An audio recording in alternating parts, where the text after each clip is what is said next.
The north is cold and full of whispers. Robert Baratheon had not slept in 4 days. His hand on the tower door was shaking, not from fear, because Robert Baratheon had never quite understood fear the way other men did, but from the deep, cellular exhaustion of a man who had ridden through desert heat with a wound in his side that had not stopped leaking since Sir Oswell Went's blade found the gap between his pauldron and gorget. The wound was packed with cloth now, pressed tight under his armor, still bleeding. He knew because he could feel the warmth of it spreading against his ribs, and warmth was the wrong thing to feel in that place. Behind him, the courtyard was quiet. Ned's men had paid for that quiet. 6 of them had ridden to this tower. 3 were still alive, and one of those 3 was Howland Reed, sitting against the far wall with his hands pressed to his thigh, and Howland Reed's hands were red to the wrist. Lord Commander Gerald Hightower had been the first of the Kingsguard to fall, already cut through by Ned's Northmen when Robert arrived and finished it. Oswell Went had lasted longer. And Arthur Dane, the Sword of the Morning, the greatest knight Robert had ever stood across from in his life, calm as a man who had already made peace with the outcome, Dane had been killing them. All of them. Methodical, and almost sad about it. Until Howland Reed put a spear through his back. Not through his front, through his back.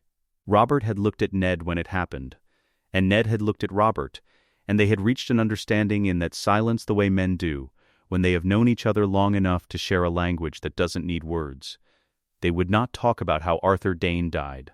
Robert pushed the tower door open and went up the stairs. The smell reached him before his eyes adjusted. Blood, yes, blood smelled like copper left in the rain, and he had been living inside that smell for a year, so it didn't stop him. But underneath it there was something else. Something clean. Something that had no business being in a tower in the red mountains of Dorne at the end of a war.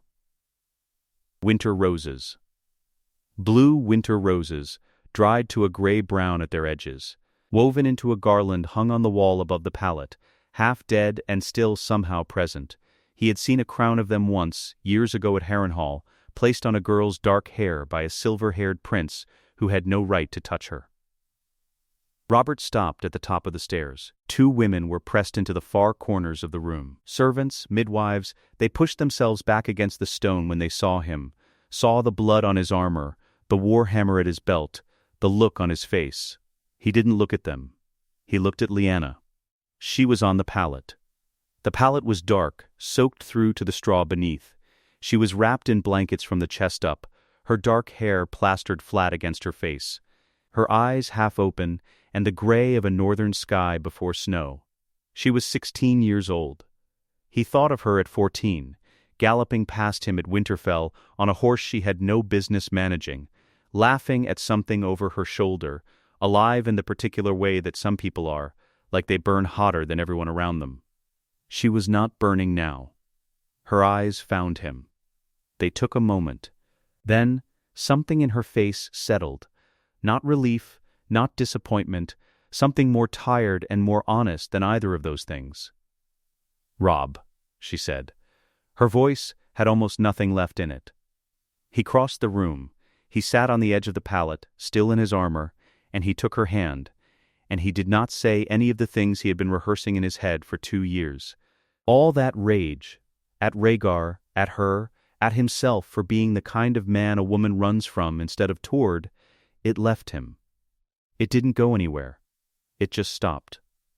The room was too small, and she was too close to gone, and there was no space for it anymore. "You look terrible," she said. "I know. I didn't ask him to start a war. I know that too." She closed her eyes for a moment. He watched her breathe, shallow, careful, like a woman counting what she had left. Then she opened them again. "There's a boy," she said, "in the corner." He heard it then, what he had been hearing since the doorway, without quite naming it. A thin, insistent cry from across the room. He turned, against the far wall, in a rough cradle made from what might once have been a weapons crate. Something wrapped in cloth was making its feelings known to the world with extraordinary commitment. Robert stood and walked to the cradle. The cloth the boy was wrapped in was purple. Faded, road-worn, the fabric thinned at the creases. But unmistakably purple, with the ghost of a three-headed dragon visible at one corner. He looked at it for a long moment, his jaw going tight. Then he looked at the boy. Dark hair, red face, gray eyes that had just discovered they existed and were already furious about most of what they saw. He was very small and very loud, and he looked like Lyanna. Around the eyes, something in the shape of the nose. Whatever silver-haired ghost had given him his start, he had Lyanna Stark in his face. Robert's throat closed. Rob, her voice from behind him, barely carrying. "Come back." He went back. He sat.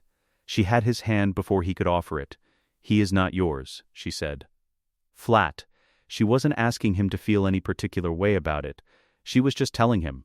"He is Rhaegar's son. A legitimate son. We were married. Before all of this. Before the war. In front of a weirwood, with a septon as witness. I went with him. I need you to know that. I chose this." She stopped. Drew breath. "I know what that costs you. I'm sorry for the war. I am not sorry for him. He did not choose any of this, and he cannot pay for choices that were mine." The boy was still crying, small and indifferent to the history bleeding out 20 feet away. "He is Rhaegar's true-born son," Lyanna said. "If the Lannisters hear that, if Tywin hears that, if anyone with a reason to act hears that," her hand tightened around his. She had very little grip left, and she was spending it. "I cannot ask the gods for more time. I have made my peace with that. But I am asking you." She called it a promise, the way she called everything a promise, as if the word itself could make the world hold still. Robert sat with it. He sat with the weight of what she was asking, the specific, architectural weight of it. What it would cost to carry a lie that size through a reign, through decades, through every room in every castle he would ever walk into. He looked at the women against the walls. He looked at the Targaryen cloak in the cradle. He looked at Lyanna's face, which was going, visibly. The way fire leaves wood when the wood is spent. He thought of Tywin Lannister riding into King's Landing with his golden banners. He thought of what Tywin did with things that threatened his plans. He had seen, with his own eyes, what Tywin presented to him on the day the war ended, bodies in Lannister cloaks, laid at his feet like a demonstration. A small Targaryen boy in Tywin Lannister's world was not a complication. He was a loose thread. Robert stood. He walked to the cradle. He picked up the boy, who startled into a brief silence, then resumed his objections to everything, and he held him against his armored chest, and he turned to face the two women in the corners of the room. The Targaryen cloak fell to the floor. He used his king's voice. He hadn't had it long. He had found it somewhere between the trident and this tower, in the long months of a war he had won and could not celebrate. It was the voice of a man who had already decided, and was informing the room, not asking it. "This boy is my son," he said, "my true-born son. Lyanna Stark was my wife, married before the old gods before this war began. Any woman who says otherwise, he let them look at him, at the blood, at the armor, at the warhammer. Any woman who says otherwise will not see another sunrise over these mountains." They believed him. People believe that voice. It is the same in every language, in every era, the voice of a man who has already made the world into a shape and is showing it to you. He did not look at Lyanna again. He could not. He carried the boy to the window and looked out at the red rock and the white sky and the 3 dead men in the courtyard below, and he felt the specific numbness that had carried him through the trident, that had let him drive his warhammer into Rhaegar Targaryen's chest and walk away without looking back. He was still standing at the window when Ned came up the stairs.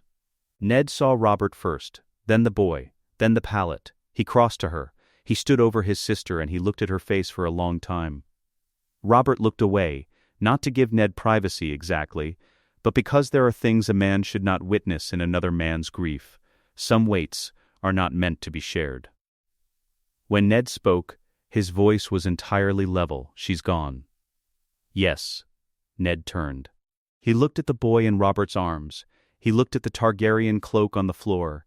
He looked at Robert's face, and whatever he felt, and it was a great deal, Robert could see it in the absolute stillness of him, in the locked set of his jaw. Ned Stark put it somewhere deep and structural, where it would stay for the rest of his life.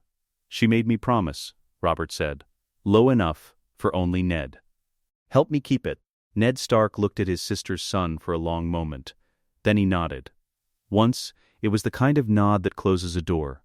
Robert carried the boy down the tower stairs, past the narrow walls and the bad light, past the doorway and out into the Dornish sun, which was enormous and indifferent, and already cooking the blood in the courtyard into something dark and final.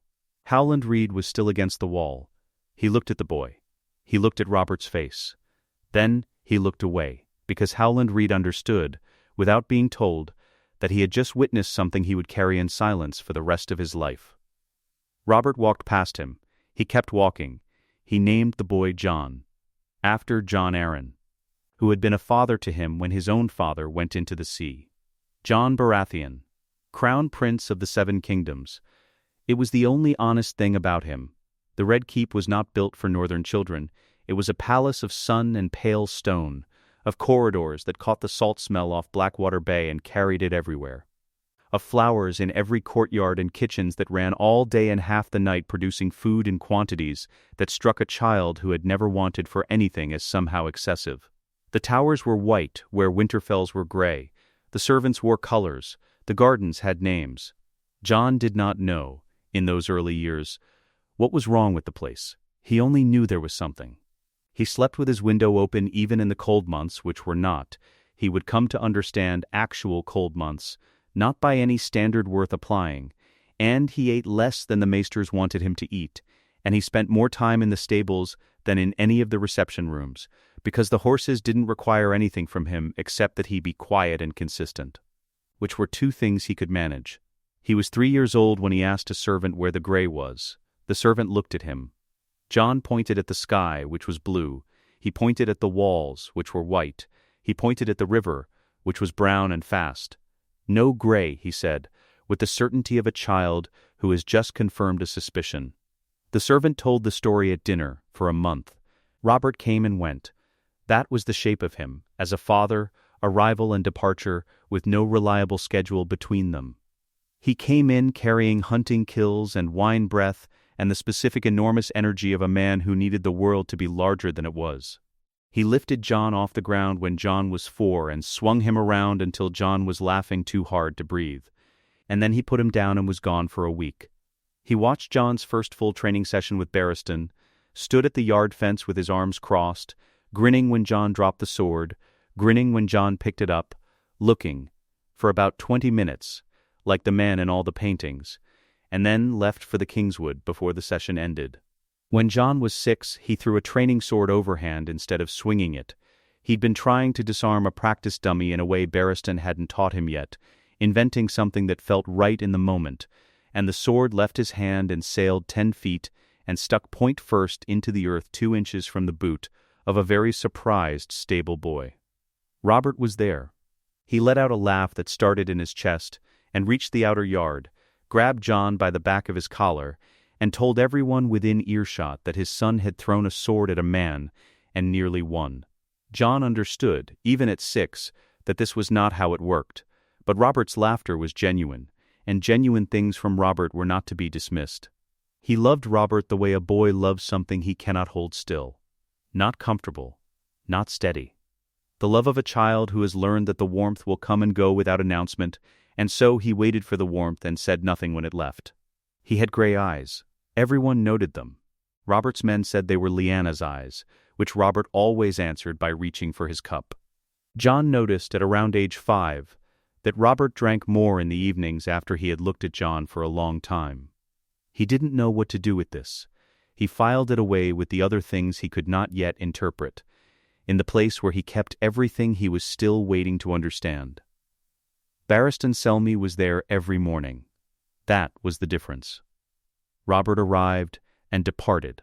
Barristan was simply present, the way stone is present, the way north is present, a fixed point, reliable and unimpressed with everything around him, including himself.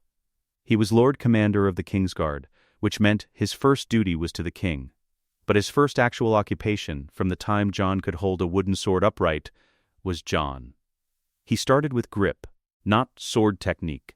Grip, the specific placement of 4 fingers and a thumb around a hilt, the angle of the wrist, the relationship between the hand and the shoulder and the foot. Barristan made Jon grip the sword and stand still for a full minute before he was allowed to swing it. Every morning. For 6 months. Jon at 4 found this interesting. Jon at 5 found it maddening. Jon at 6 understood. Everything comes from the grip. Everything else is consequences. He taught footwork next. Not attack, stance, where to put weight, how to move between positions without thinking, how to keep balance when everything around you was in motion. Then he taught Jon how to read what a body was about to do before it did it. He would stand across from Jon with a short sword and say, "Watch my shoulder." Not my eyes, not my sword, my shoulder. Then he would attack, and Jon would watch the shoulder, and the strike was never quite as surprising as it had been. By the time Jon was 9, he could hold his own against knights twice his age in controlled sessions. Barristan never praised him extravagantly. He said better when something was better, and again when it wasn't. Jon found this more useful than the elaborate compliments the courtiers produced at feasts. Better from Barristan was information. You could trust it the way you couldn't trust most things in the Red Keep. He also told stories. Not often, and never the kind that announced themselves as lessons. Just details, old battles, old nights. Specific moments from campaigns he had ridden in and tournaments he had won before he understood that winning tournaments was the simplest version of being good at something. He talked about the Battle of the Bells. He talked about the defiance of Duskendale. He talked about Sir Duncan the Tall, who had been Lord Commander once, and about whom Barristan's voice went quieter and more careful. He never talked about Aerys Targaryen. He mentioned the reign. He mentioned the wars. The man at its center was a door that never opened. Jon noticed this. He filed it with the other things. Cersei Lannister greeted him at every feast. She was always gracious.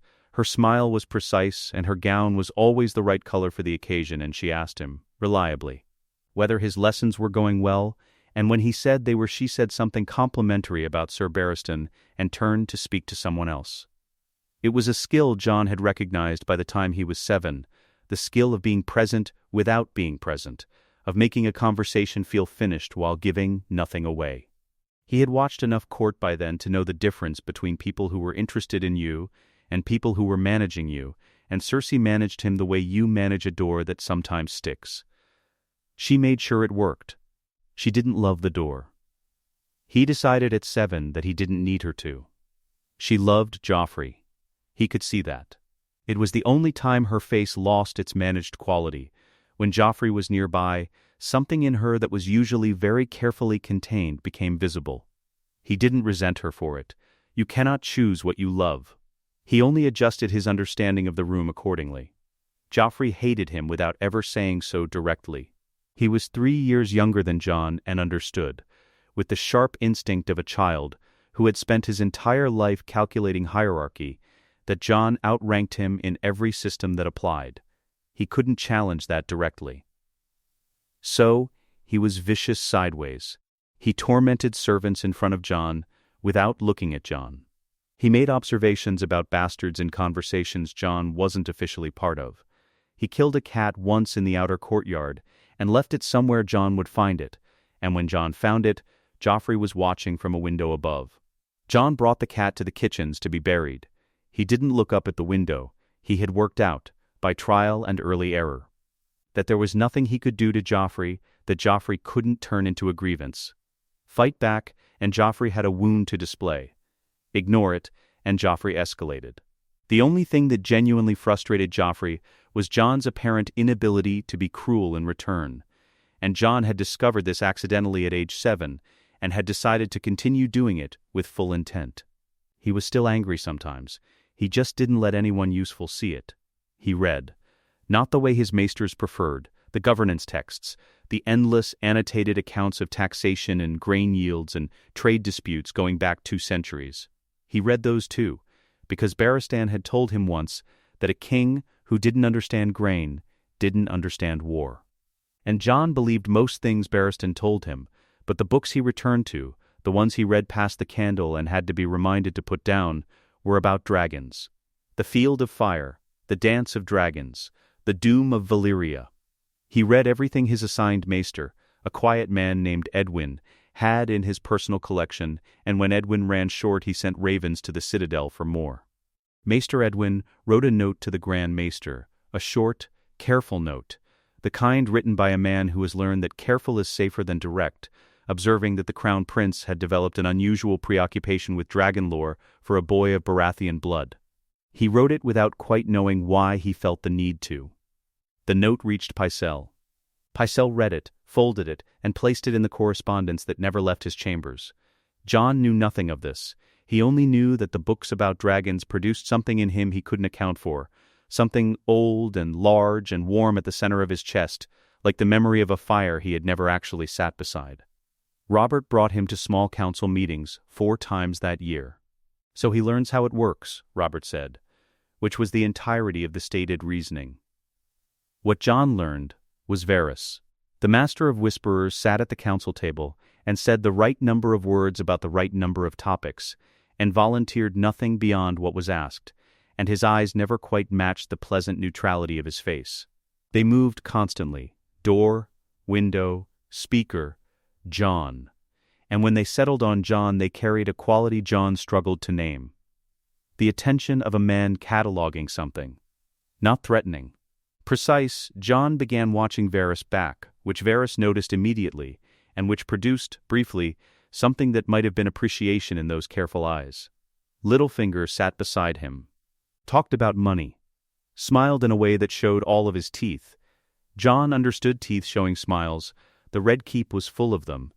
But Littlefinger's had an additional quality Jon couldn't isolate yet. He would isolate it later.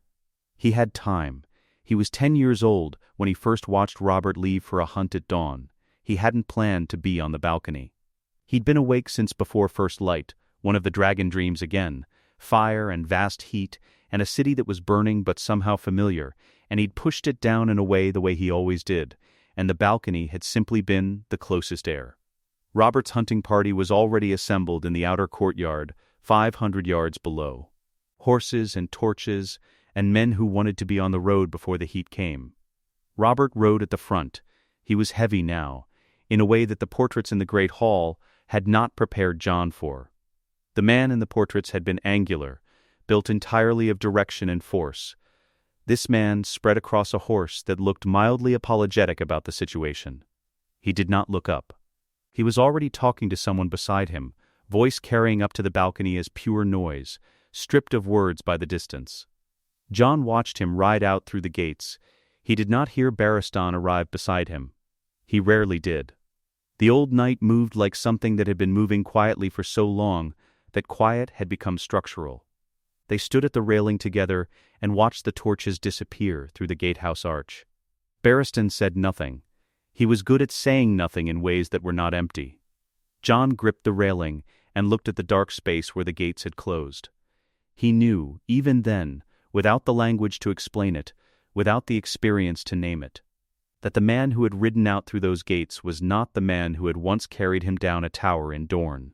Something had happened between that morning and this one. Some long, quiet subtraction that had taken pieces of Robert Baratheon and left the remainder heavier for their absence. He did not yet know its name, but he was already learning to notice the shape of what he didn't know, which was, though he couldn't have said so, Barristan's most important lesson of all. The hunt started before dawn. Robert was in extraordinary spirits, drunk on the idea of it even before the first cup, which arrived at the staging table during preparations and was not his last. He wore his hunting gear loose and practical, the kind of clothes he was built for, and when he saw Jon standing in the outer yard in his riding leathers, he clapped him on the shoulder hard enough to stagger him, and said that today the boy would see how it was actually done. No practice dummies, no yard work. Something that fought back. "Boar?" Jon asked. "Boar," Robert said, like he was confirming a treaty. The Kingswood began 3 miles south of the city gates, an old forest, large and unmanaged, the kind of wood that has been growing long enough to stop asking permission from the landscape. The oaks went up 50 feet before they considered branching. The floor between them was soft, with decades of rotted leaves, dark and spongy underfoot. And it smelled like something that had been wet for a very long time. The early light hadn't reached it yet. The horses moved through the dark between the trunks, and their breath came white in the cold. 30 riders crossed into the trees at first light, Robert at the front, Jon at his side. Barristan 3 horses back. He rode on hunts the way a man attends an obligation he has no particular objection to and no interest in either. He was there because the prince was there. That was the full accounting. Further back, barely visible at the tail of the column, Joffrey rode with his chin elevated and his expression somewhere between boredom and grievance. He was 6 years old and had been told this was an honor. He did not appear convinced. His minder rode close, a broad young man of perhaps 22, who wore no house colors, and moved with the economy of someone who had learned early that things go badly without warning. The left side of his face was a topographic record of something that had happened to him at an age when these things leave permanent records. His name was Clegane. He watched the tree line rather than Joffrey, which somehow still conveyed complete responsibility for Joffrey's safety. Jon had seen him before, in the outer yards. He had noticed the scar the way he noticed everything, once, completely, and then filed. They found the boar before midday. Or the boar found them. It came out of a blackthorn thicket 40 yards ahead without much announcement. Several 100 pounds of bad intentions moving at a speed that reliably surprised people who hadn't been warned about it, and Robert kicked his horse forward with a sound that was somewhere between a war cry and a greeting. 2 of his men tried to flank. Both were knocked aside. Robert drove his spear into the boar's shoulder, and the boar disagreed with this, and they had a brief, extremely loud argument that ended with the boar losing. It was not artful. It was entirely effective. "See?" Robert said afterward, still breathing hard, a long red line across his left forearm where a tusk had found him. He was pointing at the dead boar, at the specific destruction of it. "That's hunting." Jon looked at his father's arm. "You're bleeding." "So is he." Robert gestured at the boar. "He's worse." They made camp at midday in a clearing near a stream where the horses could drink. The hunting had been good. A stag taken at first light before the boar, another boar brought down by the Lord of Stokeworth 40 minutes after Robert's. The fires were lit. The cooks started working. The riders spread through camp, and Jon moved, as he always moved when horses were nearby, toward where they were being settled at the camp's edge. Nobody had instructed him to do this. It had no name or explanation. He had simply found, from early childhood, that horses were calmer when he stood near them, and so he stood near them, and the horses were calmer, and he had never examined the mechanism further. He was talking to a gray mare who had been skittish since the boar charge when the mule kicked the crate. He heard it before he saw it, a hollow wooden crack, and then a sound like a breath drawn in fast, and then the lamp oil hit the cooking fire, and the fire became something else entirely. The blaze crossed the center of camp and the time it took to understand what was happening. 3 horses screamed and pulled sideways against their tethers. A canvas tent took the edge of the blaze and folded into itself. 2 servants ran in opposite directions, one of them with his sleeve already burning, his voice going high and strange. The gray mare under Jon's hand went rigid through every muscle. "Easy," Jon said. "Not to the burning tent, not to the men, to the horse." He had his hand on her neck when the tent pole came down. It fell from his left. He saw it coming, which was why he had time to move at all, a half-step right that wasn't quite enough. The pole caught the back of his riding jacket, burning at its midpoint, and dragged across his shoulder blades before he pulled clear. He felt the heat. He registered the fabric catching. He reached his right hand back and patted the flames against the jacket with quick, flat strikes, the way you'd correct something minor. Then he put his hand back on the gray mare's neck. She was trying to pull her tether free from the post. "Easy," he said again. His jacket was still smoking at the back. He didn't look at it. It took 20 minutes for the camp to fully settle. 2 servants with burns were brought to the surgeon. 3 tents were ash. The horses were calmed by degrees, partly by their handlers, partly by Jon moving between them with his hands open and his voice steady, doing the thing he didn't have words for. When it was done, he became aware, in the way you become aware of things after the immediate is over, of what was around him.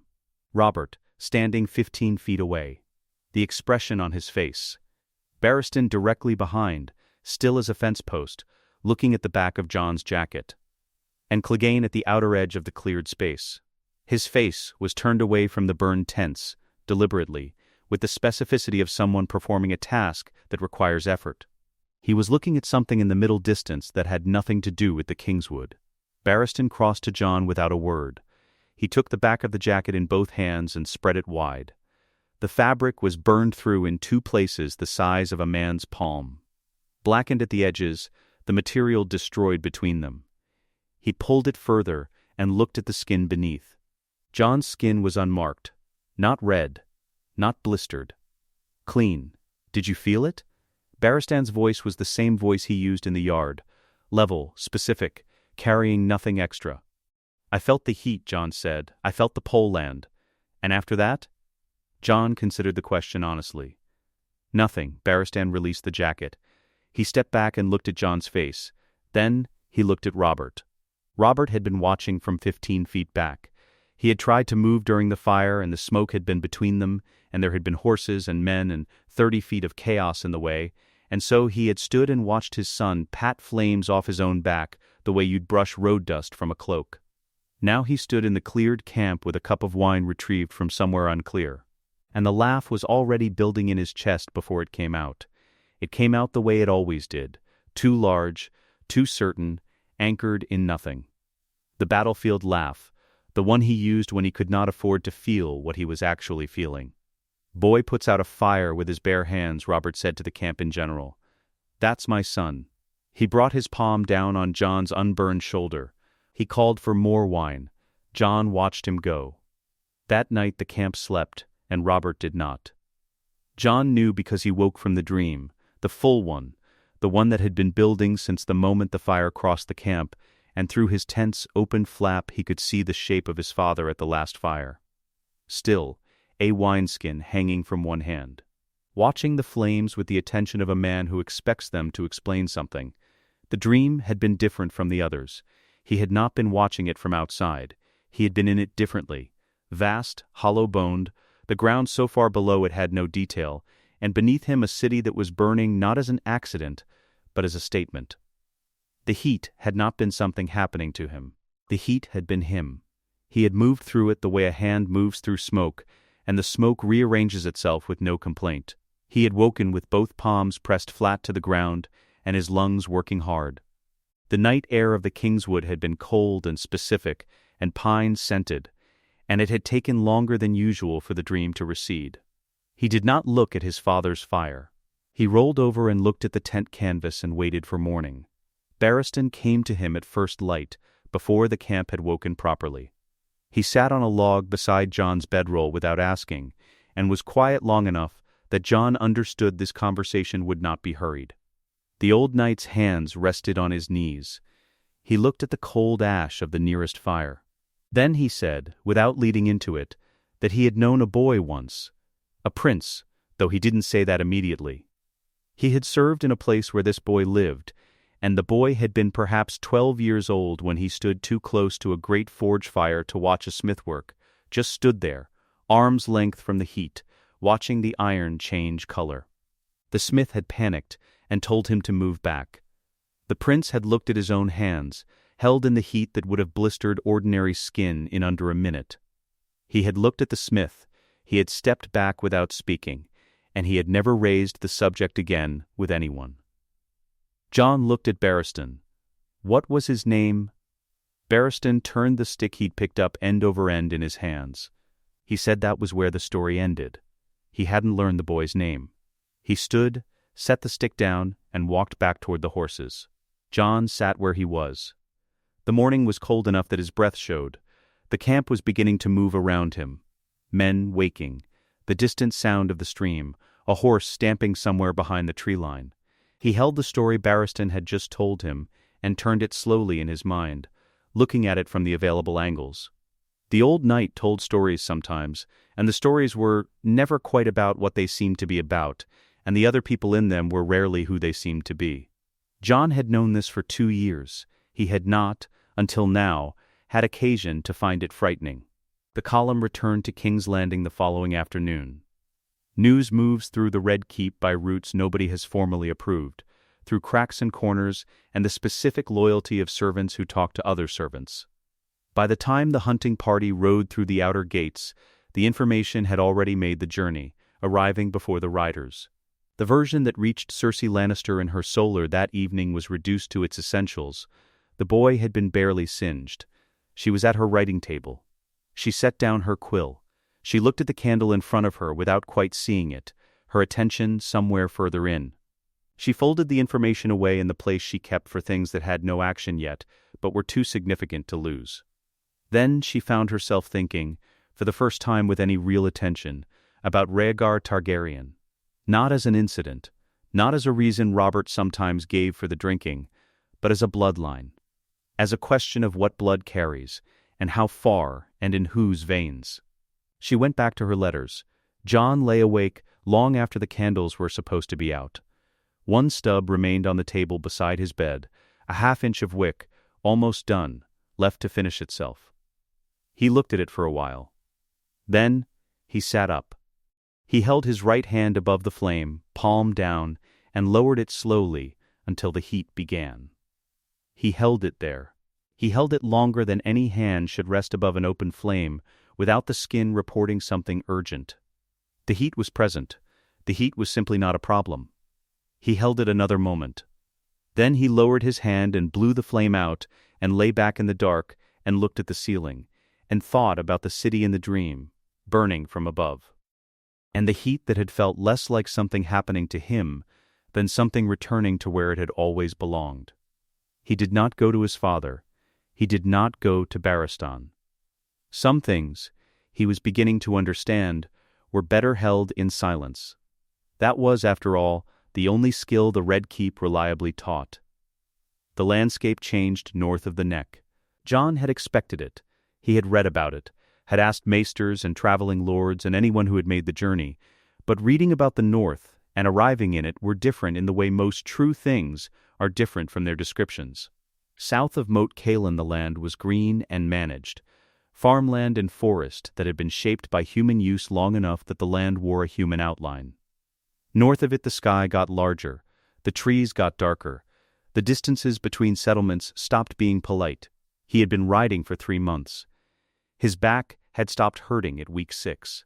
By week 9 he had developed a tolerance for saddle hours that the Red Keep's yard work had never produced, and by week 11 he had started to understand why Northerners were the way they were. If you grew up crossing this much open land to get anywhere, you would stop feeling the need to fill silence with conversation. They had crossed at the Twins, the Green Fork running dark and fast beneath the Frey bridges. Walder Frey had come down himself to receive the royal party, an old man ancient in the specific way of men who have survived everyone they used to compete with, thin and wet-eyed and obsequious in layers, like someone wearing 3 coats of courtesy with nothing underneath any of them. He had bowed to Jon for an unusually long time. Jon had thanked him for the crossing with the Freys Barristan had taught him for exactly this kind of man, and Frey had smiled with all his teeth, and Jon had ridden on without looking back, carrying a feeling about the name he couldn't account for and couldn't quite discard. Winterfell resolved out of the gray morning in stages. First the banners on the outer walls, direwolves on gray, enormous, older than anything Jon had grown up looking at. Then the walls themselves, thick and dark and built by people who understood that what they were keeping out was not a concept. Then the gatehouse, the smoke from the forges, the sound of hammers on iron and a castle that was alive in a different register than King's Landing. Less performed. More actual. Jon rode at Robert's right hand as he always did on progress. The Baratheon banners snapped in the northern wind behind the column, and the northern wind was different from the wind he knew, colder at its edges, carrying something that had traveled a considerable distance before it arrived, and was in no particular hurry to stop. He was 14. Already broader than most men his age, not yet Robert's scale but moving in that direction. Dark-haired, gray-eyed, sitting the horse the way a decade of Barristan's instruction had made inevitable. The North watched him come through the gates. He watched the North back. Ned Stark saw him from the battlements. He had known for 14 years this day would come. He had imagined it the way you imagine things you cannot prevent, as a concept, a future event, something that would resolve when it arrived. Now it had arrived, and it was not a concept. It was a 14-year-old boy on a gray horse coming through the gates of Winterfell under a Baratheon banner, and the boy had dark hair and gray eyes, and the particular stillness of someone who has learned to contain a great deal in a very controlled space. He looks like Lyanna, Ned thought. Not feature by feature, not in any way that would announce itself to someone who hadn't known her. But in the quality underneath the features, the thing that features were arranged on top of. She had been all fire and stubbornness and laughing at things that weren't funny, and this boy was fire and stillness and a laugh he kept behind his teeth, and these were not the same thing, but they came from the same source, the way a river and a flood are not the same thing but share an origin. He carried Rhaegar too, somewhere Ned had not known Rhaegar well enough to be certain where. Perhaps in the eyes, which were stark gray on the outside, but held something patient and precise at their center that had never felt entirely northern to Ned, no matter how many years he'd spent deciding it was just the way the boy was built. He had watched Robert ride into Winterfell a dozen times over the years, and the lie had been present every time, manageable, worn smooth with handling. Watching the boy was different. The boy was not the lie. The boy was what the lie was protecting, and seeing him here, in the castle where Lyanna had been born and ridden and laughed at things that weren't funny, was something Ned had not prepared himself for adequately, despite 14 years of preparation. He came down from the battlements. He put his face in order. He went to greet his king. Robert embraced him the way Robert embraced everyone he actually loved, too hard, too long, with no apparent awareness that normal humans have ribs. He said Ned looked the same, which was not true. He said Winterfell looked smaller, which was probably true. He said he was hungry and wanted to see everything, and they would drink until they remembered being young. Jon dismounted behind him. Robb Stark was standing 3 feet to Ned's left, and when Jon turned from his horse, Robb was the first person he properly looked at. A broad auburn-haired boy who carried himself with the unconscious ease of someone who had never needed to determine whether he belonged somewhere. He looked at Jon with the expression of a person who is prepared to be impressed and is finding the reality somewhat more complicated than the preparation. Jon introduced himself by title first. He had not planned to. It was the reflex of 5 years of court introductions, the order in which things were always done. He heard himself do it and knew, even as it was happening, that it was wrong for this particular courtyard, and he saw it land wrong in Robb's expression, not offense exactly, but a flicker of something that might have been amusement at the edges. "You introduce yourself like a proclamation," Robb said. "I've been told that before. Who told you?" "Nobody. I'm telling you now." Robb looked at him a moment longer, and then he laughed, a real northern laugh, from the chest, carrying nothing extra. Jon laughed too, not the court laugh, not the careful one, the actual one, which surprised him when it came out. And Robb's face settled into the expression of someone who has just decided something. "Come on," Robb said. "I'll show you the yard." Jon walked through Winterfell the way you walk through a place you've never been, that somehow already knows you. The training yard was square and honest and swept clean, with a wooden post at its center worn smooth by years of use. He stood in the middle of it and looked at the stone walls around him and felt something he did not have a precise word for. Not quite longing, not quite grief, something that existed between those two things and refused to resolve into either. He would have trained here, not in the Red Keep's perfect sword court with its dressed stone and its careful flagstones. Here, in this cold, in this particular gray light that came from a sky that wasn't trying to be anything other than what it was. He would have been different in this yard, less contained, probably, less formal. These walls didn't require performance. Robert had told him once, drunk enough to be honest in a way he usually wasn't, that Lyanna had wanted the boy raised in the north. Robert had said no. Kings' sons lived in King's Landing. He had said it the way he said things he had already stopped examining, as settled fact, not open to appeal. Jon had never examined it either. He was examining it now, walking through Winterfell's great hall and smelling wood smoke and stone and cold air that came directly from outside rather than being filtered through corridors first. And he could not have said whether he felt grateful or bereft. He settled on both. the way he always settled on two things when one wasn't sufficient. He asked to see the crypts on the second day. He hadn't planned to ask.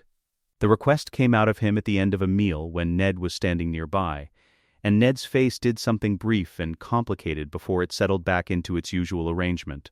He said, "Of course," and he took a torch, and they went down. The crypts ran deep and straight, lined on both sides by the carved stone likenesses of the dead. Lords of Winterfell going back further than most of the realm's written records, each one cut from the dark stone of the castle itself, each one with an iron sword across its lap to keep the spirit in the ground where it belonged. The torchlight climbed the walls and crossed the carved faces, and the shadows behind the statues went long and precise in the silence. Jon walked slowly. He was reading the names on the bases. He found Lyanna Stark in the third alcove from the back. The statue had a stern face, sharp-featured, the kind of face that communicated something absolute. Stone flower wreaths had been carved at the base, their detail worn slightly at the edges from years underground. Jon stood in front of it, and did not speak, and did not move. And Ned waited behind him with the torch, and said nothing, and the silence in the crypts was the specific silence of a place that has held a great deal of grief for a very long time, and has gotten good at it. Jon reached out and put his hand on the stone hand at the statue's side. The stone was cold. Everything down here was cold. He kept his hand there and looked at her carved face and felt the thing he had no name for, the specific grief of mourning someone you were never permitted to mourn. He had a public story, a mother who was Robert's wife, who had died before he was old enough to know her, whose name was attached to his origin the way names are attached to events. And then underneath that which he did not officially know and had never been given permission to know, he had a shape. A space cut out of the world in the outline of a person who had gray eyes, people said. He had gray eyes. He took his hand back. He did not look at Ned. They walked out of the crypts and the thing between them. The weight of what had just happened and what neither of them was going to say about it came up the stairs with them and stayed for the rest of the visit, not addressed, not ignored, present the way cold is present in a northern castle, structural, everywhere. You simply learned to carry it. Catelyn Stark was civil at every meal, gracious in the way of a woman who has decided what her position requires of her and is executing it with precision. She watched Jon with Robb. They were already at ease with each other by the third day, finishing sentences in the yard, arguing about sword grips with the specific energy of boys who have just found a shared obsession. And her expression was the expression of someone running a calculation that kept producing an answer she had not prepared for. She could not dislike him. He was too careful, too controlled, too consistently kind to the younger children.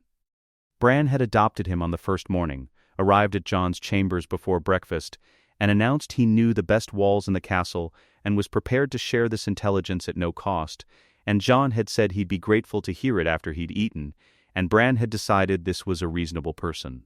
But Jon carried Lyanna Stark in his face. Around the eyes. Somewhere in the stillness. And that was a wound 14 years had not finished healing, and Catelyn Tully Stark was too honest with herself to pretend otherwise. Arya found him in the training yard on the second afternoon. She was 8 years old, and had the look of someone who was going to make a series of fully committed decisions in her life and manage the consequences afterward. She arrived in the yard still talking, which was how she arrived everywhere, and she said she wanted to see how he fought, and had already picked up a practice sword from the rack, and was holding it. Jon looked at her. He picked up the other practice sword. He said fine. She was fast. Genuinely fast, with footwork that someone who had been practicing without instruction long enough to develop decent instincts. She landed 2 hits inside the first minute, which surprised him enough that he adjusted before he moved to end it. A turn-and-step Barristan had drilled into him at 10 years old. Lever the wrist, break the grip at the joint. Her practice sword hit the dirt. She stood with her empty hand and looked at it. Then she looked at him. "Show me that," she said. He showed her once. She got it wrong. He showed her again. She got it wrong in a different place. He showed her a third time. She got it on the third time. At which point she looked at him with the expression of someone recalibrating an assessment upward and finding the process not entirely comfortable. He liked her immediately. She was northern in the way Winterfell was northern, straight stone and no apology. Rickon Stark was 4 years old, held by Maester Luwin through most of the formal gatherings, because he was not yet a reliable participant in ceremony. He had strong opinions about Jon's hair which he shared without being asked, and Jon found this entirely reasonable.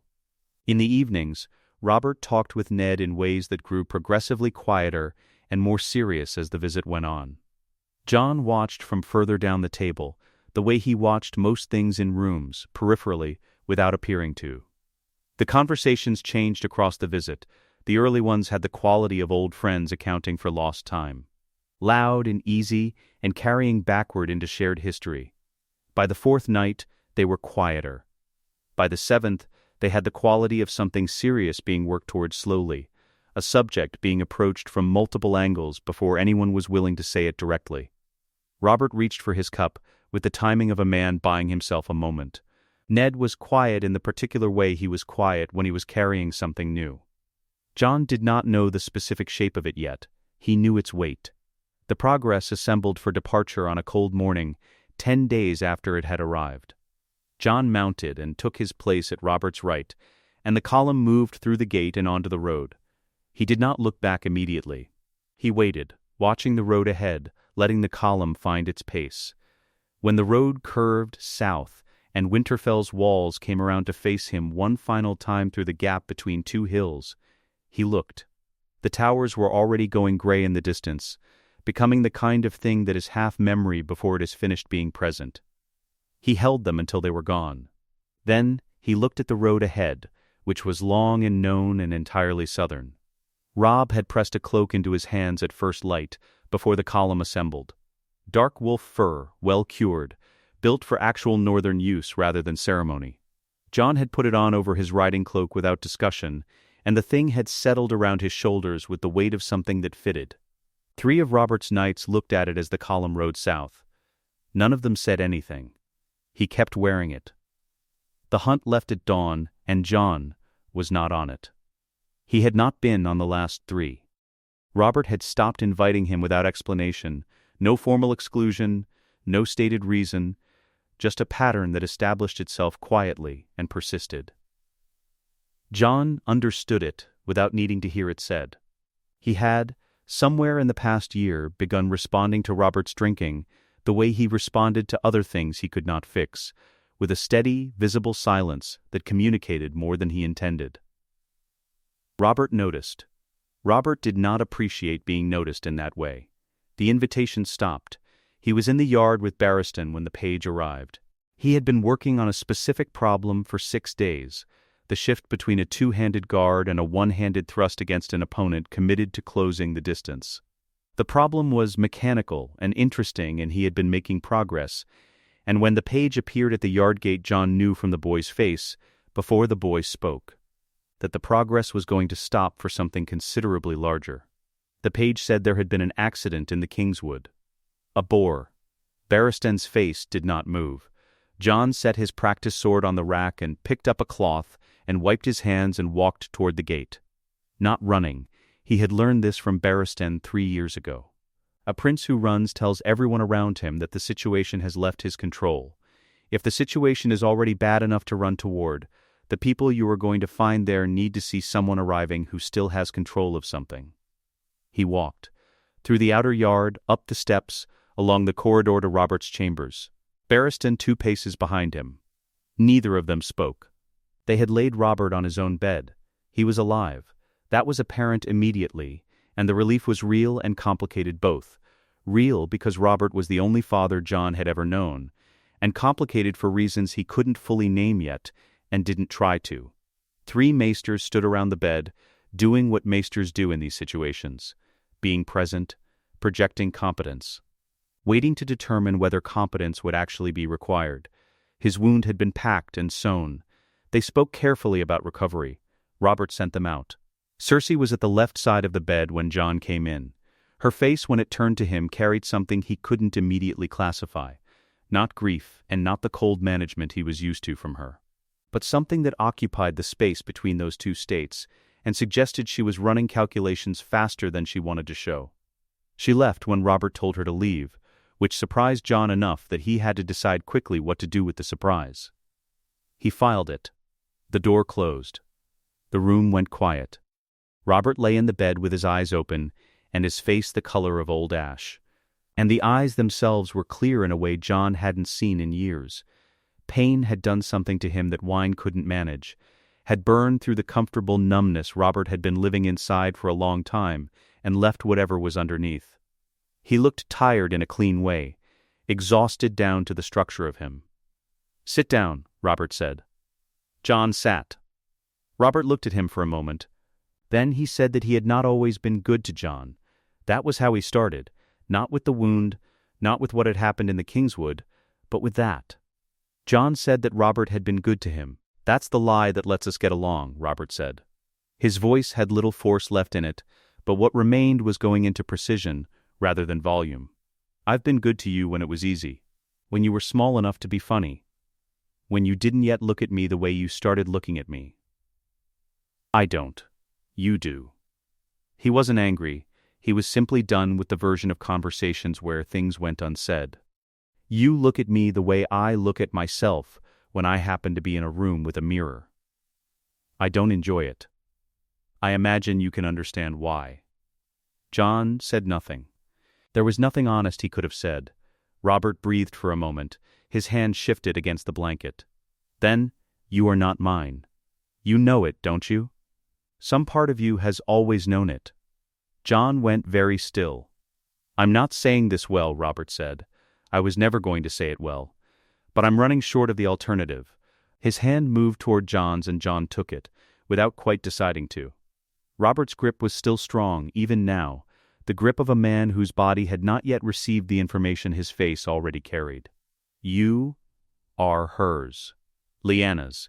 You have been from the first morning I carried you out of that tower, and I have known it every day since. And I have loved you for it and resented you for it, in roughly equal measure, which is as honest as I have been about anything in some time. Who was my father?" Jon's voice was level. He did not know how it was level. It simply was. Robert looked at him. The name was in his face. Jon could see it there, right behind his eyes. A man and a memory and a particular quality of hatred that had never finished resolving into anything manageable. He couldn't say it. After everything, the war, the years, the gradual ruin of the man the war had been fought over, he still couldn't put the name in the air between them. "A man I hated," Robert said. "A man who, I've had enough years now to acknowledge, deserved better from me than hatred. He believed in something. I don't know if he was right. I was never interested in finding out." He tightened his grip on Jon's hand. "He's gone.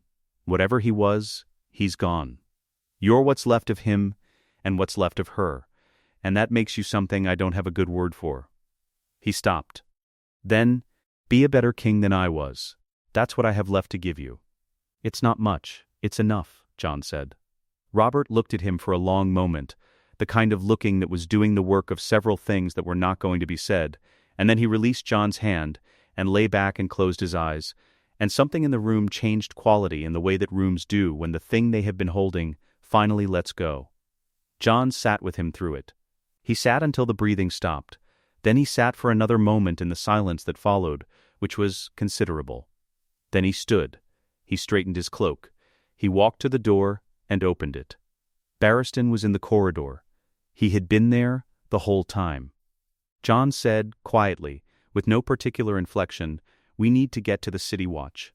Cersei had been preparing for this possibility for 12 years. Not hoping for it, that would be too coarse a reading of how her mind worked. She had simply determined, sometime around Jon's 3rd birthday, that Robert's body and Robert's habits and the particular combination of wine and recklessness he had maintained for 3 decades would eventually produce a situation, and that a prepared woman would be in a considerably better position than an unprepared one. The documents existed. 3 of them, drafted in careful legal language by a maester who had afterward been reassigned to a posting far enough away to make conversation difficult. A formal challenge to the validity of the Weirwood marriage on grounds of absent witnesses. A declaration of the Crown Prince's illegitimacy. A petition for Joffrey's succession as rightful heir. They lived in a locked chest in her solar, and within 40 minutes of Robert's breathing stopping she had sent for Pycelle, for Littlefinger, and for Janos Slynt, commander of the City Watch. Pycelle arrived first, moving with the shuffling urgency of a man performing urgency, rather than feeling it. Littlefinger arrived second, with a smile that suggested he had been expecting a summons for some time, and was glad to be done waiting. Slynt arrived third, armored, with the expression of a man who has agreed to do something that will make him wealthy, and is in the process of calculating how to ensure it also keeps him breathing. She laid out the plan. The documents. The sequence. The 40 Lannister household guards already positioned at the 3 junctions that controlled movement through the Red Keep. The argument was constructed carefully. The Weirwood marriage could not be proven. The succession, therefore, could not be proven. The small council was obligated to act in the interest of stability. Stability, in this formulation, meant Joffrey. The boy Jon, the boy with the dubious claim and the inconvenient loyalty of a Kingsguard, would be confined, and the matter resolved quietly before anyone outside the castle understood what was happening. She had thought of everything. She had not thought about the yard. Jon had spent 15 years in the Red Keep. Not all of those years had produced what a court would call visible results. He had not accumulated political allies in the open way, had not built factions, had not positioned himself in the manner Cersei understood positioning to work. But he had done something that Barristan had suggested to him when he was 11, and which he had maintained without discussing with anyone since. He knew where the swords were. The Kingsguard was 6 knights sworn to the Crown Prince, not to the King's wife, or to the King's council.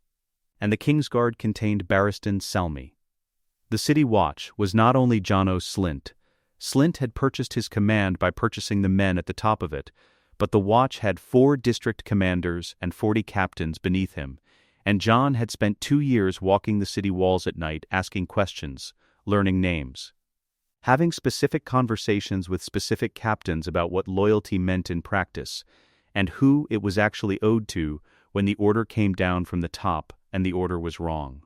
He had done this quietly, without announcement, in the way Barristan did most things worth doing. In a crisis, the old knight had told him once, "Know where the swords are before the crisis comes." By the time Cersei's documents were laid on Pycelle's table, Jon had the Kingsguard at the 3 junctions where the Lannister household guards were positioned. The watch captains had received a message, delivered directly, stating that the Crown Prince required their loyalty, that Janos Slynt had been relieved of his command pending review of certain financial arrangements, and that any man who found this instruction unclear was welcome to a conversation with Sir Barristan Selmy to clarify. None of them found it unclear. The 40 Lannister household guards looked at the men across from them and made individual assessments of how the next hour was likely to proceed. Individually, they arrived at the same conclusion. It was not a battle. Jon had not wanted a battle.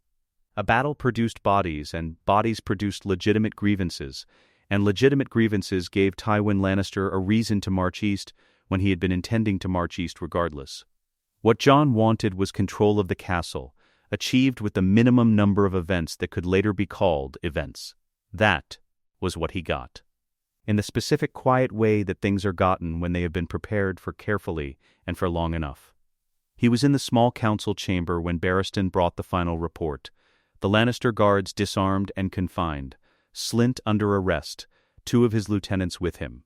Pycelle informed that his services were temporarily suspended, which Pycelle had received with an expression that managed to be simultaneously surprised and unsurprised. Cersei, who had not attempted anything further when the plan failed to proceed as designed, confined to her solar with the specific courtesy of people who understood that her situation required care rather than haste. Barristan set the report on the table and remained standing. "It's the beginning," he said, the same voice he always used, level, specific, carrying nothing it wasn't carrying on purpose. "You have the castle. You don't have the kingdom yet. Tywin Lannister will receive a raven before the week is out, and he has an army in the Westerlands that has been waiting for a reason since before you were born. I know, you're 15 years old. I know that too." Barristan held his eyes for a moment, then stepped back and took his position at the wall, which was where he stood when he was being the Kingsguard rather than himself, and those were 2 different things that occasionally required different rooms.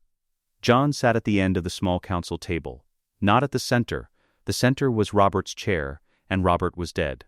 And that particular weight was going to have to wait for a moment when he could set everything else down and carry it properly. He sat at the end, in the chair no one had occupied when Robert was alive, because Robert needed the center of any room he was in. His father was dead. Someone in this palace had helped that happen. The squire, the wine, the specific calculation of what a man Robert's size and Robert's habits would do with a boar when he was slower than he should have been.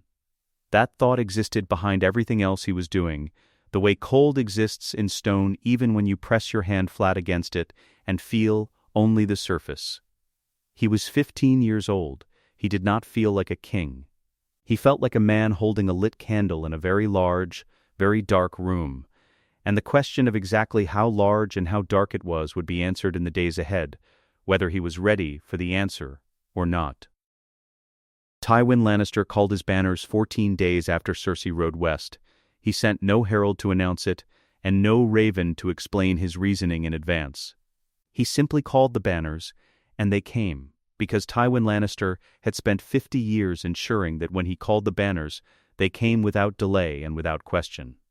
The formal grievance arrived eventually via letter to the Iron Throne, precise, cold, constructed in the language of a man who understood that stating a legal position was not the same as having one.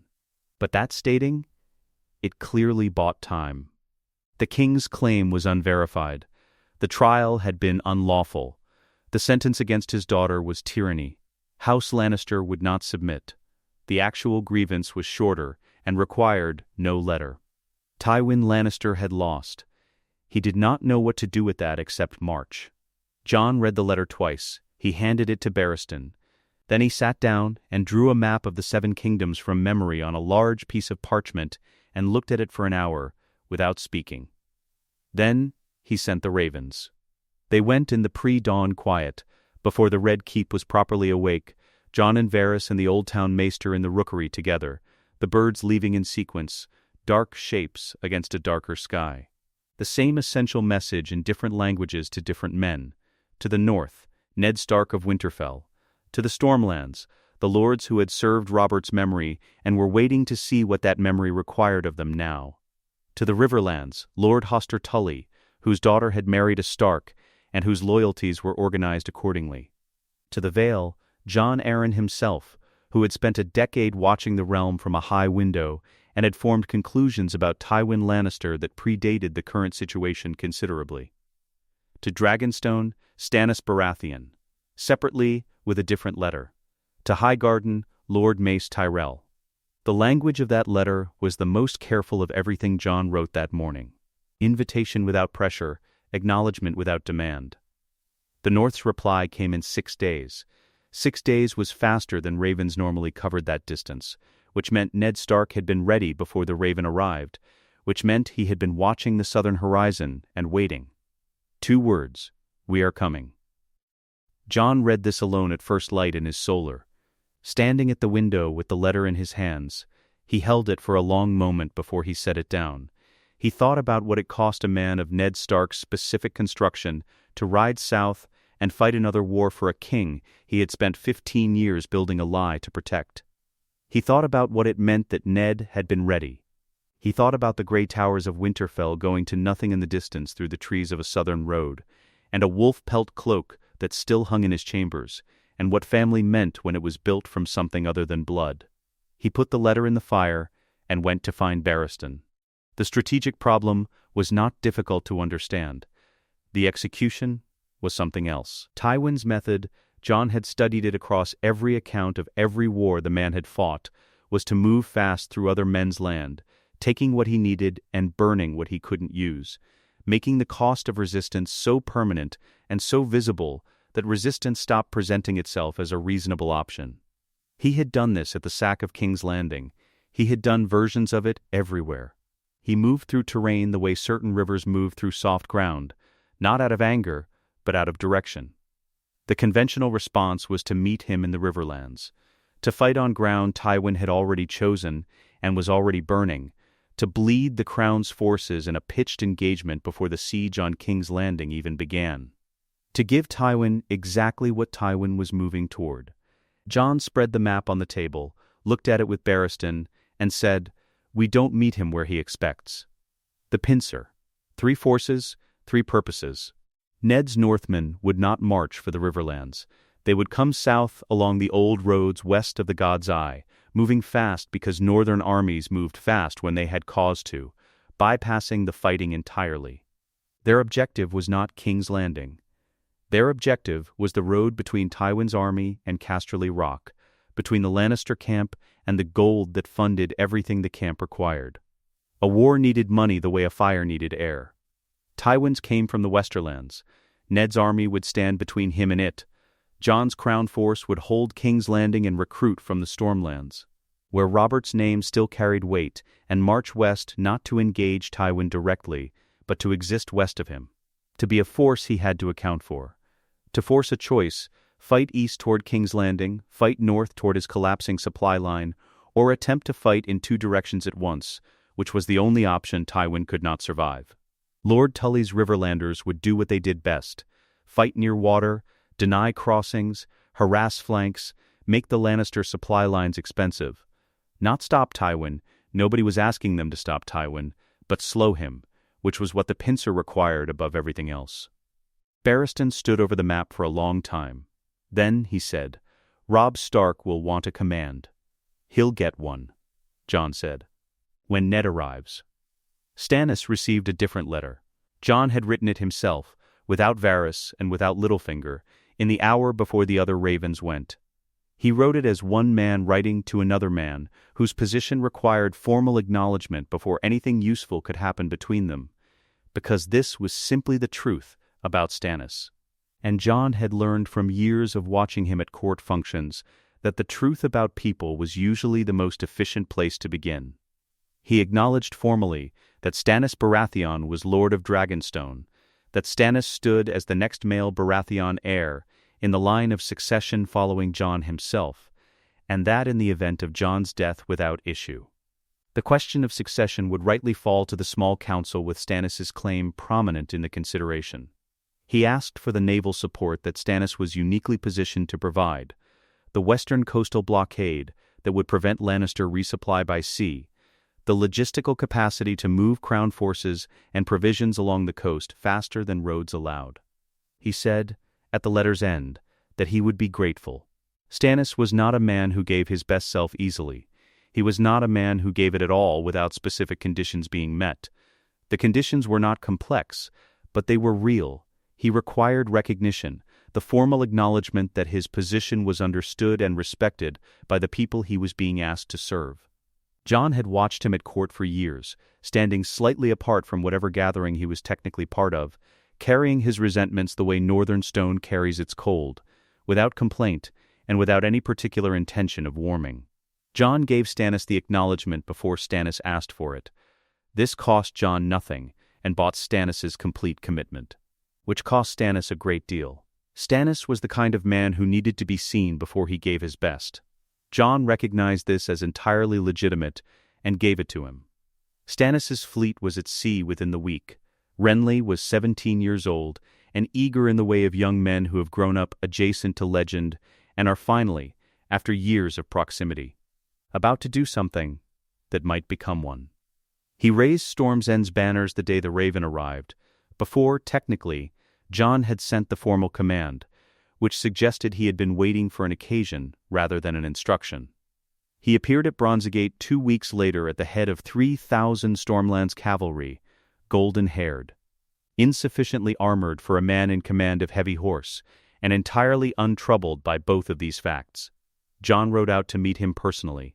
He had expected charm and gotten something more interesting, a man with a genuine instinct for what other men needed to hear, for the specific frequency at which frightened men became brave ones.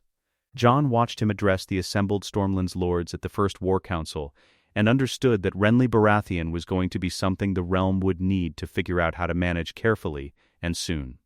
He gave him command of the Stormlands recruitment and found the results exceeded every reasonable expectation inside a fortnight. The Reach watched. Lord Mace Tyrell's ravens returned polite and non-committal, which was its own kind of answer.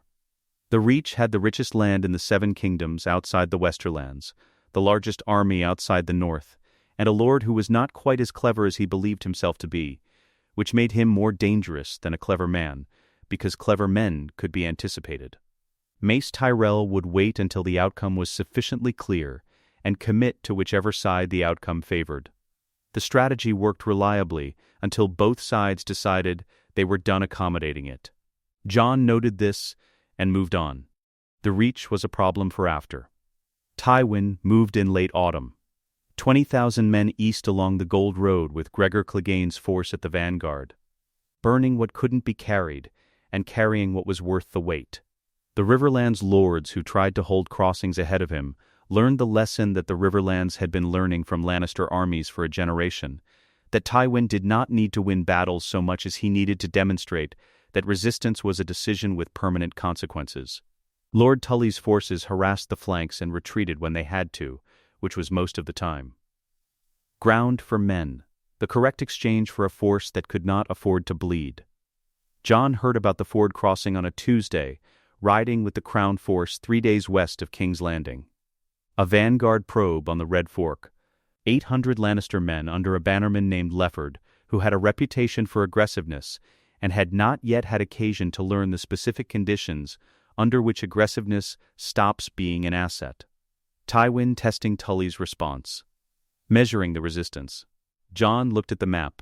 He looked at the position and at the terrain and at where his cavalry was and where Lefford's vanguard would be by morning. He rode through the night. They reached the ford at dawn. Jon had 140 cavalry, Barristan at his right shoulder, and the advantage of arriving before anyone on either bank expected any reinforcement to be possible. The Lannister vanguard was mid-crossing, half across the ford, half waiting on the western bank, the Red Fork running gray and fast around the horses' legs. Tully's men were engaged at the tree line on the eastern side, and beginning to pull back in the measured way of men who have learned that pulling back is not the same as breaking. Barristan said, "Low and even, eastern bank. We hold the eastern bank and they can't complete the crossing." "Yes," Jon said. They hit the eastern bank at a gallop from the north. From a tree line the Lannister vanguard had not been watching because they had not known anyone was there. The Lannister horsemen who had already crossed found cavalry arriving from a direction that had been empty 30 seconds prior, and found it with the particular disadvantage of men who have just come out of river water and are not arranged for a fight. Jon fought the way Barristan had spent a decade building him to fight, not with the large movements of a training yard, but with economy. Each stroke directed at something specific, each movement conserving what the next movement would require. He took a cut across his left forearm early from a Lannister knight who was considerably better than his position suggested, and used the clean pain of it to stay present in a way that the noise and chaos of the crossing made difficult. He killed the knight. He moved. The ford was mud and screaming horses and the river doing what rivers do, which is move regardless of what men are doing in it. The Lannister force on the western bank saw what was happening on the eastern side and hesitated, which is the thing that loses crossings. The men in the water had two options, and both of them were bad. The vanguard broke in 20 minutes. Those on the western bank withdrew in the organized retreat of men who have decided this particular crossing is not worth the morning. Those in the water surrendered or tried the current, and some made the far bank and some did not. Tully's men came out of the tree line and found the eastern bank held by Crown cavalry and a 15-year-old king with a cut on his left forearm and a face that was entirely still. They looked at him for a moment. Then a Tully knight, old, gray-bearded. The kind of man who had seen enough battles to know what he was looking at, raised his sword in salute. It was a small engagement, a probe stopped by a counterprobe. It would not be placed alongside the great battles in the histories that would eventually be written about this war. But word moved through armies by routes no one formally managed, and by nightfall both sides of the Red Fork knew what had happened at the crossing. By the following morning, the information had traveled west along the Lannister supply lines to where Tywin Lannister sat in his campaign tent with the report in his hands. The boy had ridden through the night. Tywin sat with that for a long time, looking at his maps, doing the calculation. He had fought men who were brave, and men who were clever, and men who were lucky, and he had defeated most of them. He had not recently fought a man who rode through the night to take a ford that wasn't yet under threat, who saw the crossing before it was necessary to see it, and moved before anyone asked him to move. He put down the report. He sat with his maps. He began to revise his estimate. The rock had never fallen. That was the fact everyone stated when discussing it, the way people state things they have never needed to test, because the statement itself had always been sufficient. Casterly Rock rose from the sunset sea on the western coast, a mass of golden stone that had been here longer than the Casterlys who named it, longer than the Lannisters who had taken it from them, longer than most things that called themselves permanent. Its harbor entrance, the Lion's Mouth, was a channel the sea had cut through the rock's base over centuries, navigable in calm weather, defensible against any fleet that tried to force it. Its landward face was sheer stone for 100 feet before the first wall began. Its interior had been expanded across generations of Lannister ambition until the castle inside was larger than most cities, carved and built and fitted into the rock until the building and the rock had largely become the same thing. Standard siege. 2 years. Probably 3. Tywin had supply stores to outlast most armies' patience. And patience was an instrument Tywin Lannister had spent his entire life building. Jon knew this before Tyrion came to him. Tyrion came at night, to Jon's campaign tent, a week after Ned's Northmen had closed the western road, and Tywin had turned for home rather than fight on 3 fronts simultaneously. He came without his usual oblique approach, which told Jon this was not going to be one of the calculating conversations. He sat down in the camp chair across from Jon's map table, looked at the maps and said that he had spent a formative year being given every unpleasant administrative task that Casterly Rock required, his father's way of expressing contempt while technically providing an education. He had managed the drains. He had walked every passage and pipe and tunnel that ran through the rock's foundations, carrying water in and waste out, because someone had to, and his father had found the assignment fitting. He knew a passage. It ran from the sea-level harbor tunnel, through the rock's base, up through the castle's foundations, into the interior walls near the gatehouse. He said this the way a man says something he has been deciding whether to say for a long time, and has finally decided. Jon looked at him. "Why are you doing this?" Tyrion was quiet for a moment. Then he said that his sister was exiled, his brother was going to the wall, his father was fighting a war he had started because he couldn't accept a loss. And Tyrion himself had been disposable to all of them since birth, and had recently confirmed this beyond any remaining doubt.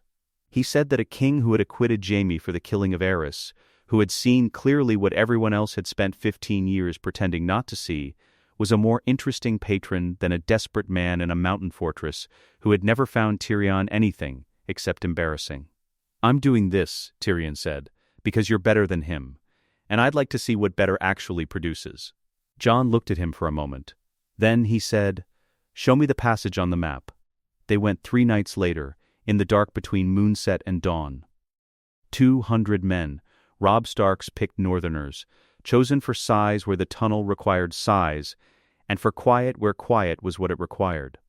Jon and Barristan with them. Robb at Jon's shoulder. Moving through the sea-level approach with the contained energy of a man who had been fighting in a separate command for 6 months, and had arrived at a circumstance he found considerably more interesting. The passage smelled of old salt and of things that had been wet for a long time and had developed opinions about it. The ceiling ran low in some places and high in others, and the footing was uneven where the rock had cracked and shifted over centuries. Tyrion's map held. Every turn he had described was where he had described it.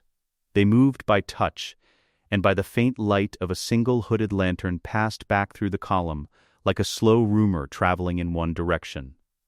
Barristan was directly behind Jon. The old knight moved in confined spaces with the same economy he moved everywhere else, deliberately, without waste, and his hand occasionally brushed Jon's shoulder in the dark to confirm position. Not reassurance. Information. The interior passage ran upward for 400 feet through the rock's body before it opened into a service corridor inside the castle walls. They came out 2 at a time into the thin gray light of a passage that smelled of torch smoke and the particular staleness of interior space that hadn't seen outside air recently. 2 Lannister guards at the far end of the corridor turned. Robb had the first one before the man had finished turning. Jon had the second before the first had finished falling. They moved to the gatehouse. The fighting in the corridors was brief and ugly in the way that fighting in confined spaces is always ugly. No room for technique, no space for anything except the immediate problem in front of you, and the immediate problem that the immediate problem creates. Robb fought with aggressive certainty, committing fully and trusting himself to adjust when adjustment was required. Jon fought with the patience that Barristan had built into him, which looked like aggression from the outside, but was actually something more precise, controlled expenditure, nothing wasted, each movement making the next one available. Together they were more than the sum of it. Robb taking the initiative, Jon covering what the initiative exposed, each compensating for what the other's nature left open. Two boys born in the same year, raised in different worlds, fighting as if they had trained together for years, because in different ways they had trained for the same purpose, to fight well for the things they loved. The gates opened. Ned's army was already in the approaches. They had been waiting in the dark outside the walls with the specific patience of northern men, who understand long winters and know that some things cannot be rushed and are not improved by the attempt. When the gates opened, they came through without ceremony, moving fast and without noise until the noise became unavoidable, and then the noise was theirs. Casterly Rock fell in 4 hours. Not because the resistance was light. There were Lannister soldiers who fought with competence and conviction, men who had served the Rock their whole lives and understood what falling meant. But a castle defended from the inside by household knights against an army that has already opened the gates is a different situation from an impregnable fortress, and situation was what determined outcomes.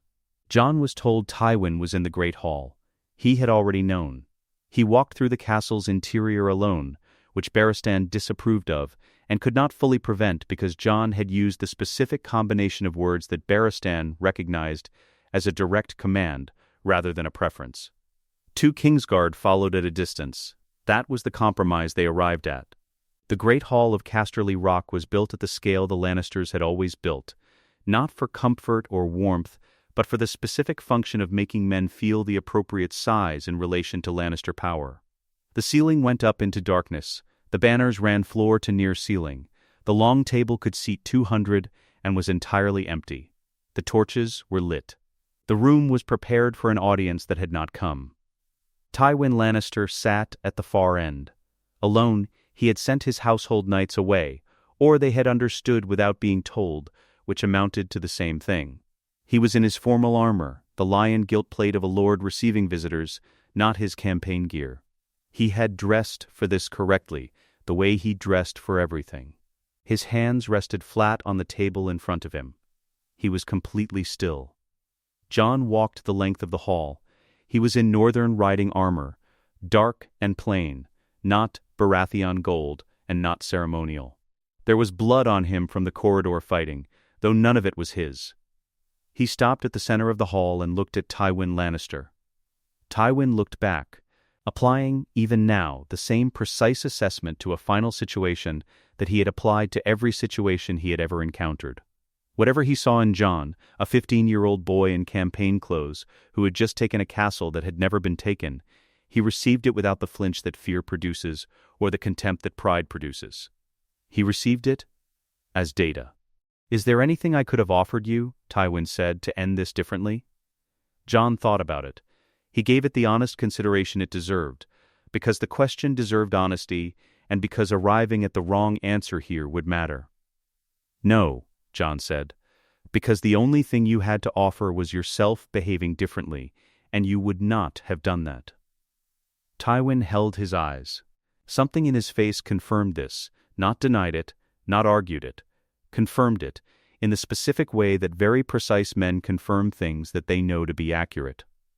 "No," Tywin said, "I would not have." He nodded. A small nod. Exact, the nod of a man settling a final account in the only currency still available to him. Jon had thought about this moment for months. Not with anticipation, he had worked to keep anticipation out of it, because anticipation was personal, and personal was not what this needed to be.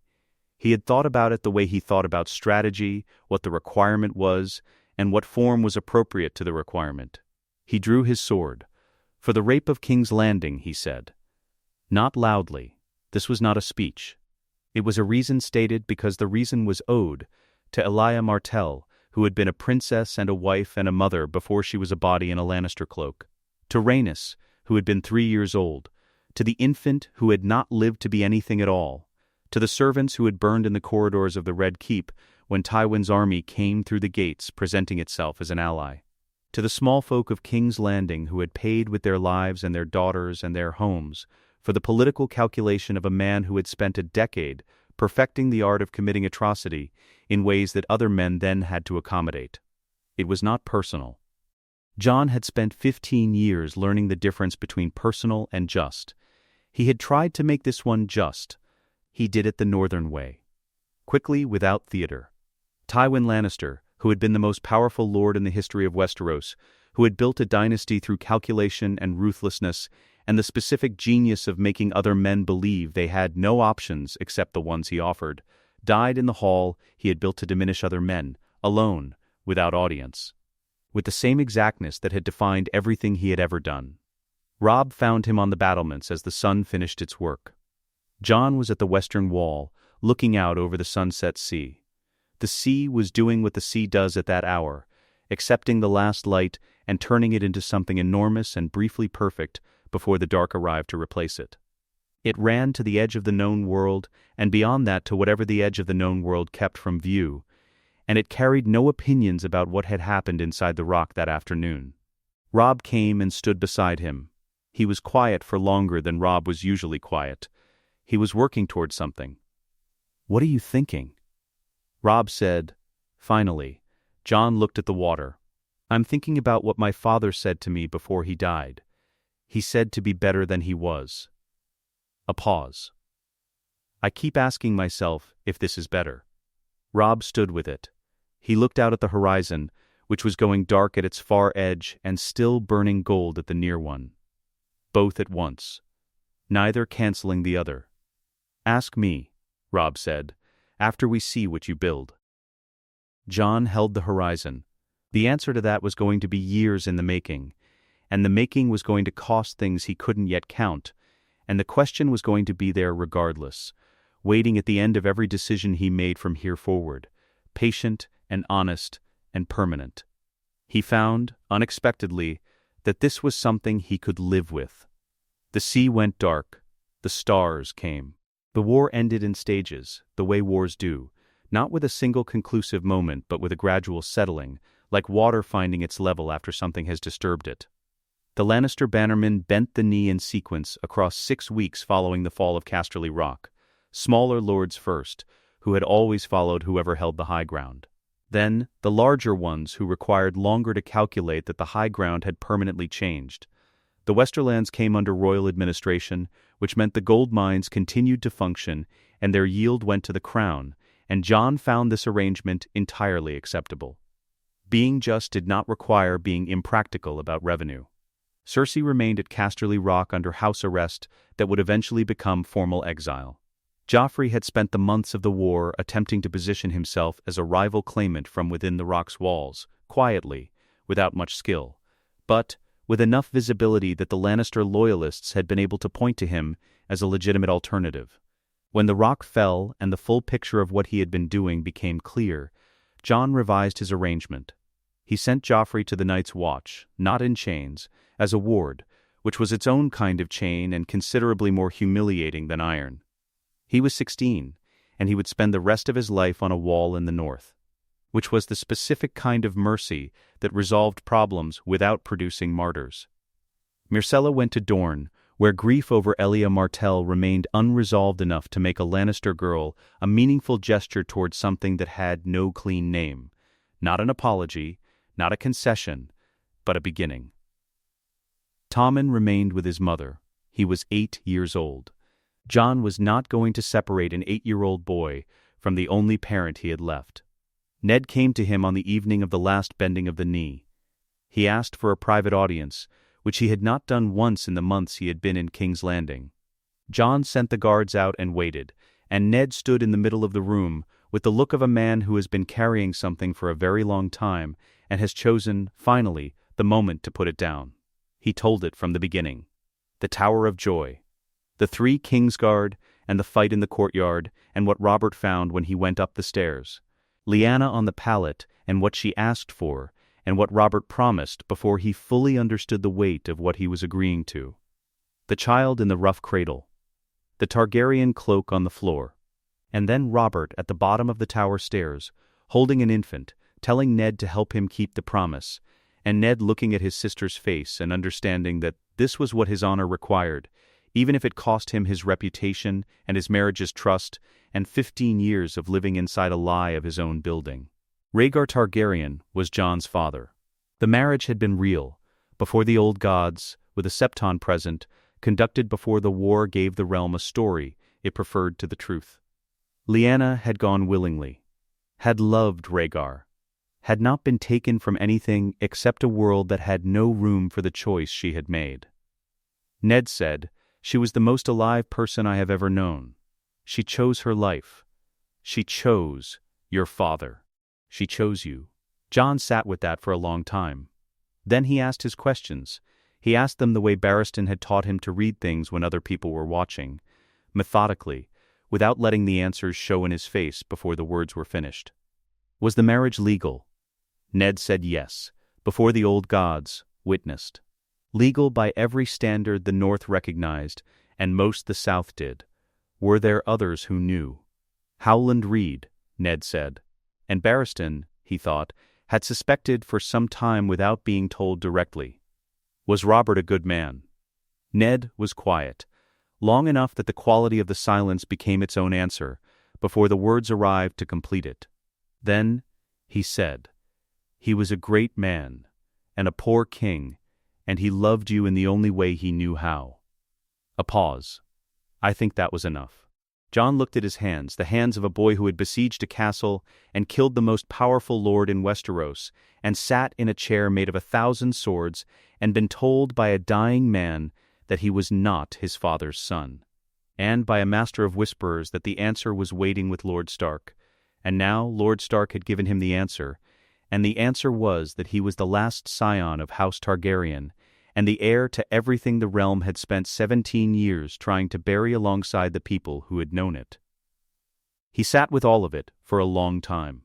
Ned waited and did not fill the silence, which was one of the things about Ned Stark that had always felt, without Jon having the vocabulary for it, like a specific kind of home. "Thank you," Jon said finally, "for keeping it. For all of it." Something in Ned's face settled, not relief exactly, but the quality of a man who has finally put something down and is learning what his hands feel like without the weight.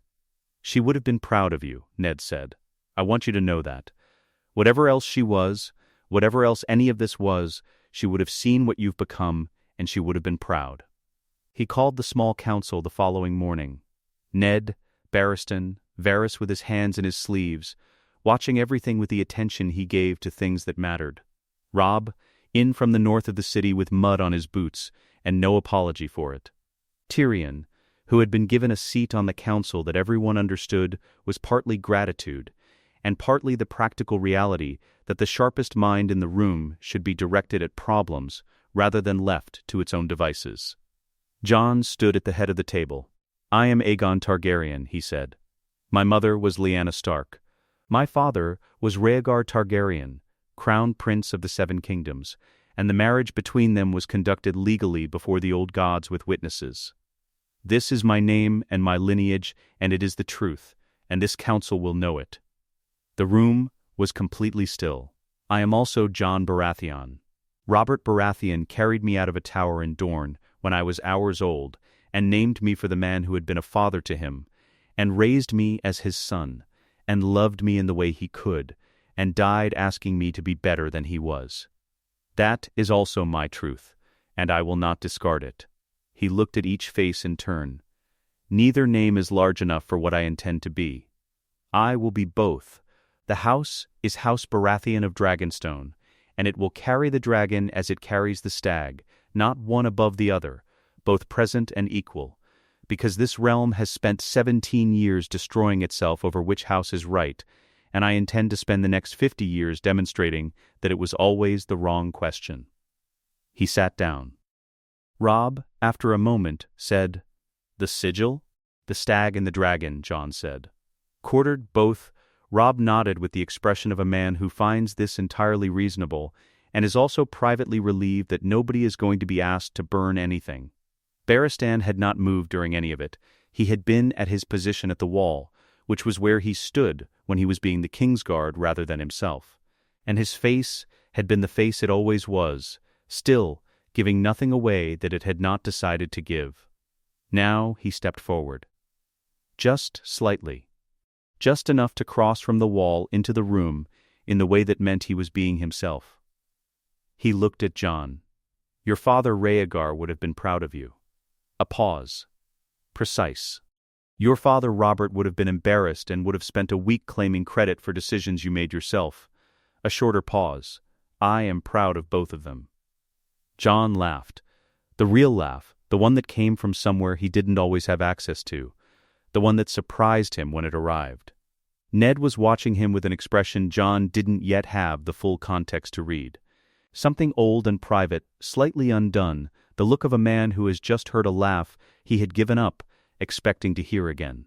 He went to the dragon pit that afternoon.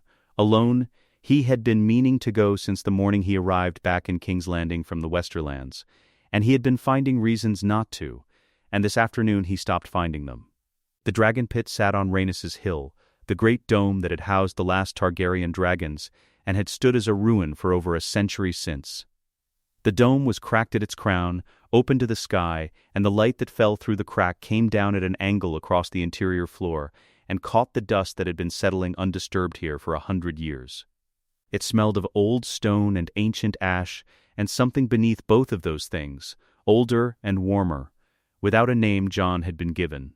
He walked past the ruined gate, past the great iron chains fixed to the walls, wide as a man's torso, built to hold something that nothing living now could picture adequately.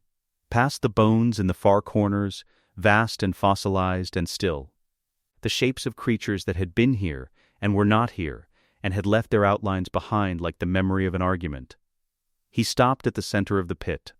Where the main hearth had once burned there was now cracked stone, the crack filled with the slow accumulation of a century of nothing, and in the depression at the hearth center, arranged as if left by someone who had run out of time to retrieve them, were 3 stones. They might have been stones.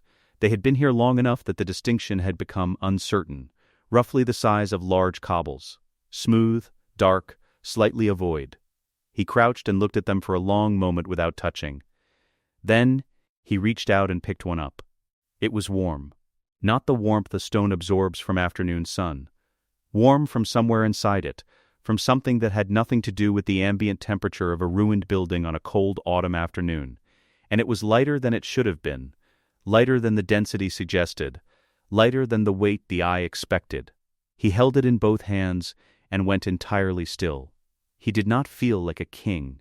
He did not feel like Aegon Targaryen, or Jon Baratheon, or the boy who had ridden through the night to hold a river crossing, or the 16-year-old who had stood in a castle's great hall and done the thing that needed doing, because the thing that needed doing had no one else.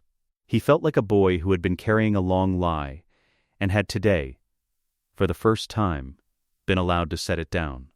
The egg was warm in his hands. Outside, through the open crown of the dome, he could hear the city. Cart wheels on stone. Someone in argument about the price of something. A child laughing somewhere near the harbor, the specific uncontained laugh of a child who has found something funny and has no reason to moderate it. King's Landing going about its business. Entirely indifferent to what was happening in the ruins on Rhaenys' Hill, because that was what cities did. They continued. They persisted. They woke up every morning in the shadow of a king's choices, and tried to live well in whatever space those choices left. He thought, perhaps that was the point. Not the egg. Not the throne. Not the name, either name, all the names. The city. The child laughing near the harbor who would grow up under a king who had been asked to be better and was trying. The ordinary people who deserved, at minimum, to be governed by someone who understood that the point of a crown was what it could do for the people who would never wear one. He set the egg back carefully in the depression where he had found it, among the other 2. He looked at them, for a moment. he would come back. That much he knew with the same certainty he knew his own name. Both his names. All of them. The ones given and the ones earned. He would come back when the time was right, and whatever was in these shells would either be ready or it wouldn't, and whatever came next would come next.